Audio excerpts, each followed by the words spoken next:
Hi, welcome to your free lesson. My name is Raluca, and in this video I will teach you how to embellish existing hymns.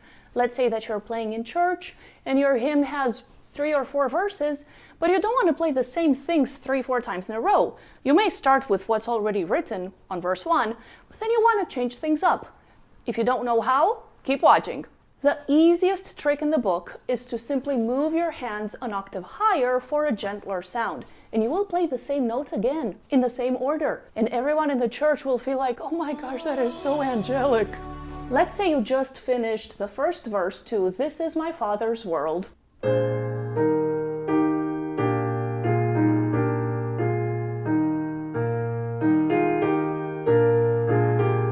And now you move an octave higher.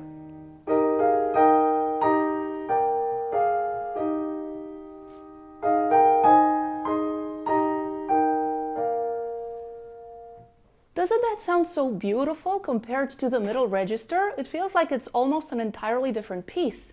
My second tip for you is to repeat notes whenever the congregation holds a longer note. For example, if they're singing, This is my Father's world, they will be singing world for 3 beats. During those 3 beats, you can simply repeat the chord that you were on world to keep the pulse going. You can either repeat the right hand note or the left hand note or both hands together, depending on how you want it to sound. Let's repeat only the right hand note.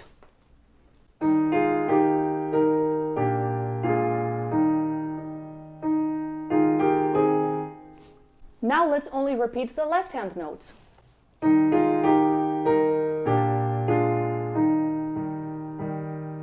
Now let's repeat it hands together.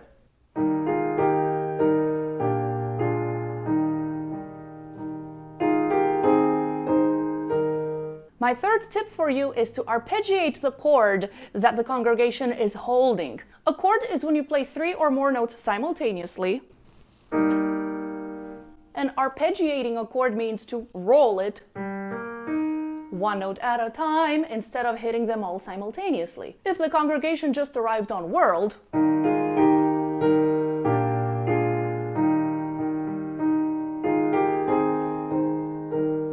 I arpeggiated these 3 notes, E flat, G, E flat, by simply going up the staff.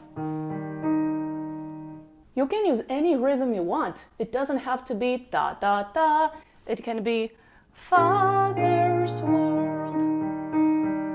It can be any combination of the notes that the congregation is already holding. Your notes will not clash with their notes. If anything, it will help them keep their beats so that they don't come in with the next phrase too early.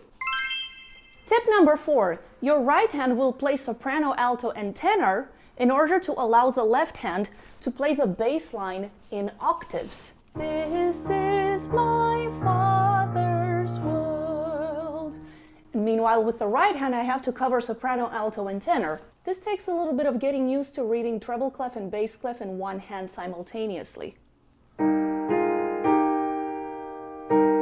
And where the hand expands beyond your normal stretch, you can move the note closer to its neighbors.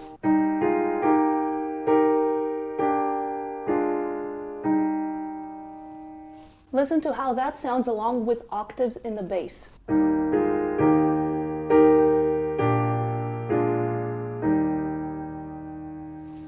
Tip number 5, similarly to tip number 2, where you repeated the same note for the remaining beats, now you will take those notes and move them across the piano. If the congregation sings this, you can take E flat and G and move them anywhere on the piano, like this.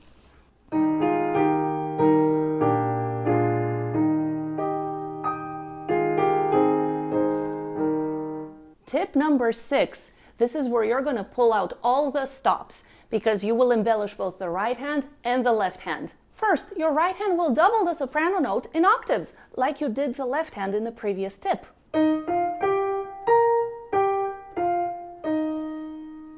Step 2, double the bass line in octaves.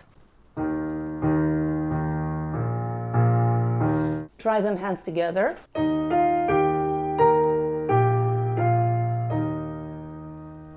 Then we need to incorporate the remaining alto and tenor notes inside the right-hand octaves. And it's okay to rearrange them so you don't have to spread for more than an octave. On the word this, the alto and the tenor were playing B flat and G. But I'm gonna bring them up here to be within my octaves in the soprano.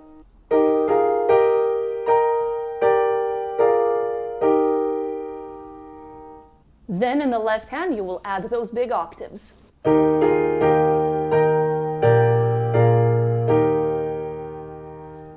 That tip is suitable for a final verse because it sounds very majestic. My last tip for you is to let the text lead you. You have so many options to rearrange the notes, but you still want to reflect the meaning of the text. If the second verse is more intimate, don't pull out all the stops. Move your hands an octave higher. If the last verse is very triumphant and it's a call to action, let us praise the Lord, then absolutely pull out all the stops. It will give a very satisfying ending to the congregational song. So be sure to read the text ahead of time in order to know which strategy to apply and where. If you enjoyed this free lesson and you want to learn more about playing piano by ear, be sure to check out my course, Piano Brains, where I will help you take your existing classical knowledge and apply it to playing piano by ear. Click the link below to learn more. Thank you!